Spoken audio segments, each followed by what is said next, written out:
নমস্কার বন্ধুরা, কেমন আছো সবাই? আবার এসে গেছি একটা রেসিপি নিয়ে। আজকে বানাবো চিকেনের একটা সম্পূর্ণ নতুন পদ, চিকেন আদিত্রি। চলো দেখে নিই এটা বানাতে আমি কী কী নিয়েছি। আমি চিকেনটাকে ভিনিগার দিয়ে ধুয়ে রেখেছি। এদিকে চীনাবাদামটাকে আমি ড্রাই রোস্ট করে নেব। চীনাবাদামটা ভাজা প্রায় হয়ে আসলে তখন আমি আখরোট আর কাজু দিয়ে আমি এগুলো পুরো ভেজে নেব। আখরোট আর কাজু ভাজতে বেশিক্ষণ সময় লাগে না, তাই চীনাবাদামটা ভালো করে ভাজা হলে তবেই এগুলো দিয়ে আমি আবার ভেজে নেব। নিয়ে ওইগুলো তুলে রাখবো। রেখে আমি এবার চারমগজ আর সাদা তিলও ড্রাই রোস্ট করে নেব। এটাও ভালো করে ভেজে সব এগুলো তুলে নিয়ে কড়াইতে তেল দিয়ে শুকনো লঙ্কা ফোড়ন দিয়ে পেঁয়াজ কুচি দিয়ে দিয়েছি। পেঁয়াজটাকে ভালো করে লাল করে ভেজে নেব। লাল করে ভাজা হলে তারপরে ওর মধ্যে 2 চামচ রসুন বাটা আর 1.5 চামচ মতো আদা বাটা দিয়ে দিয়েছি। আর দিয়ে একটু নাড়িয়ে এবার দিয়ে দেবো নুন, হলুদ আর জিরে গুঁড়ো, ধনে গুঁড়ো। জিরে আর ধনেটাকেও আমি ড্রাই রোস্ট করে নিয়েছি। ওটা আমার ড্রাই রোস্ট করা ছিল বলে আর আমি ভিডিওতে দেখাইনি।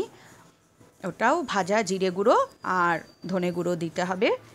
দিয়ে আমি মশলাটাকে একটু কষিয়ে একটু টমেটো সস দেবো। কাঁচা টমেটো থাকলে টমেটো দিলেও হবে। আমার টমেটো ছিল না, তাই আমি টমেটো সস দিয়ে, একই রেজাল্ট হয়, টমেটো সস দিয়ে আমি একটু কষিয়ে এইবার আমি চিকেনটাকে দিয়ে দেবো।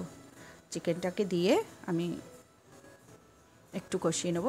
আমি একটু আলু দিলাম, এটা অপশনাল। আমি আমার মেয়ের জন্য এই আলুটা দিয়েছি, না চাইলে কেউ আলু দেবে না। এই দেখো চিনেবাদামের খোসাটা ছাড়িয়ে নিয়েছি। নিয়ে আখরোট, কাজু, চীনাবাদাম আর চারমগজ আর সাদা তিল এটাকে আমি ফাইন করে গুঁড়ো করে নেব। আচ্ছা, এইবার আমার এই যে চিকেনটা একটু ঢেকে ঢেকে ভালো করে কষিয়ে নেব। এভাবে নাড়িয়ে নাড়িয়ে চিকেনটা ভালো করে কষানো হলে তারপরে আমি ওই ভেজে রাখা বাদামের গুঁড়োগুলো, আমি দেখানো হয়নি অফ ক্যামেরায়, আমি একটু লাল লঙ্কার গুঁড়ো দিয়েছি, একটু লাল লঙ্কার গুঁড়ো আর একটু কাশ্মীরি লঙ্কার গুঁড়ো দিয়েছি। ওটা ক্যামেরাটা অন করা হয়নি। এই যে বাদামের গুঁড়ো দিয়ে, যেহেতু বাদামগুলো ভাজা ছিল বেশিক্ষণ কষাতে হবে না, একটু নাড়িয়ে চাড়িয়ে বাদামের গুঁড়ো দিয়ে একটু নাড়িয়ে চাড়িয়ে জল দিয়ে দিয়েছি। এবার একটু নুন আর একটু চিনি দিয়েছি। চিনিটা কেউ না চাইলে দেবে না, আর একটু জল লাগবে আমার, জল দিয়ে দেবো। এই রান্নাটা পোলাও বা নান রুটি, তন্দুরি রুটি খুব সুন্দর লাগে এগুলো, বা ভাতের সঙ্গেও ভালো লাগে এই মাংসটা।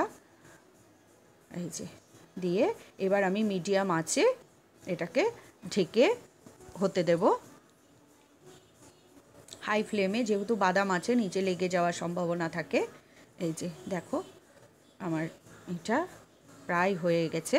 এবার আমি এর মধ্যে একটু কসুরি মেথি আর গরম মশলার গুঁড়ো ছড়িয়ে দেব।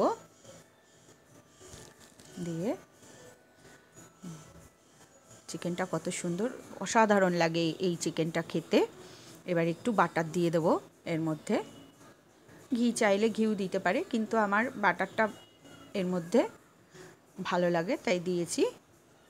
ঘিয়ের থেকে বাটারটাই এর মধ্যে ভালো যায়। যে chicken Aditri ready to serve. এইভাবে এই চিকেনটাকেও বানিয়ে খেয়ে দেখো, খুব সুন্দর লাগে। ভালো লাগলে আমার চ্যানেলটাকে লাইক ও সাবস্ক্রাইব করে দিও বন্ধুরা।